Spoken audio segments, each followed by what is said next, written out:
السيد العضو عبد الحميد دشتي. الآن الدور للسيد رياض العساني، تفضل. شكرا أخي الرئيس. احنا نقول المسرحين لا يحسون روحهم أغراب في وطنهم. دولة الكويت معتمدة اعتماد كلي على أسعار النفط. يجب اليوم تعزيز القطاع الخاص. عندنا 19,000 عاطل حاليا، بعد مرور 10 سنوات عندنا 77,000 مواطن داخلين سوق العمل. إذا ما تم تعزيز القطاع الخاص راح ندش في مشاكل. الكويت معتمدة اعتماد كلي 95% من إيرادات الدولة على النفط. إذا نزلت أسعار النفط معناته راح ندش في عجوزات. للأسف عندنا حاليا 1093 مسرح، وأوقفوا صندوق المسرحين في تاريخ 30/6/2011 وتم التمديد له لمدة 6 أشهر. ولكن احنا نعرف الساينت هو يدش كل، وهو بالنسبة حق القطاع الخاص المدخولات اللي عليك، الالتزامات وغيرها. بعضهم دشوا في التزامات مالية عليهم ديون وادخلوا اللي هي قائمة سوداء البلاك ليست. يجب معالجة هذه الجزئية. بالإضافة أنا كنت أتمنى أن إعادة الهيكلة يكونوا موجودين. هذا الإقرار تعهد ينصون عليه أي مسرح أن ما يكون عنده رخصة تجارية، والفتوى التشريع تقول أن هذا مو مستند على أي قرار أو أي قانون. يعني وين القانونية في ذلك؟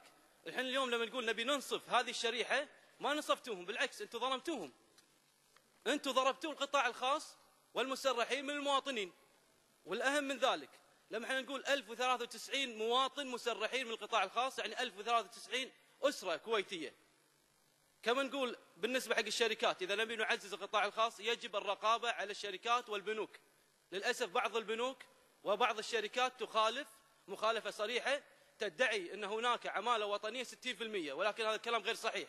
جملة وتفصيلا يكون الشركة أو البنك، خلينا نقول بعض شركات تحتها تابعة لهذا البنك أو للشركة توظف عمالة وافدة وما يداومون في الشركة الفرعية، تداوم في الشركة الأم. فهذه أول مخالفة.